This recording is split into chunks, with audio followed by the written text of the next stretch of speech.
The 5-year-old boy living alone was being followed every day. This made the little Teru feel scared for a moment, until one day, the person hiding in the shadows finally showed up. Though unrelated by blood, he not only accompanied Teru to take a bath every day, but also tried every means to make him happy. But little Teru didn't know at this moment, that every time the dead of night fell, this man would secretly turn on his computer, and then send everything Teru had seen and heard that day, to an unknown mysterious person. Seeing how attentive this man was being, Kano, who got along well with little Teru, couldn't help but start worrying, and since things were far too abnormal, the uncle downstairs also thought there must be something fishy going on. Finally, just as the man finished sorting out the information, the neighbors also came to the door out of concern for Teru's safety. Caught off guard, the man tried to make excuses, but lawyer Suzuno pulled out a business card. It turned out that after investigating, she found out that the man in front of them worked as a detective. Seeing that the man still refused to confess, the uncle downstairs immediately used his financial power. As stacks of cash hit the ground, Aota finally couldn't resist the temptation.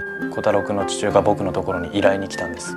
僕の調査の結果、小太郎くんは父親に見つからぬようここに移り住んだようです。It turned out that Teru's father was legally prohibited from seeing him, because Teru had once been placed in an orphanage for protection. But by chance, while surfing the internet, the father had seen a photo of Teru, so he had broken into the orphanage and tried to take him away by force. Although he didn't succeed, he found out that Teru had run away from the orphanage on his own. Only then did Kano realize why Teru didn't like having his picture taken. It was because he was afraid of being found by his father again. その父親にあいつの居場所ばらすんですか？はい。報告しますよ、仕事ですから。 Upon hearing this, everyone's expressions changed instantly. The uncle even grabbed Aota by the collar, threatening that if he dared to do anything dangerous to Teru, he would never let him get away with it. But Aota said that Teru was only 5 years old now. Which one of you here can take time out to look after him forever? Obviously, going back to his father was the best choice for him.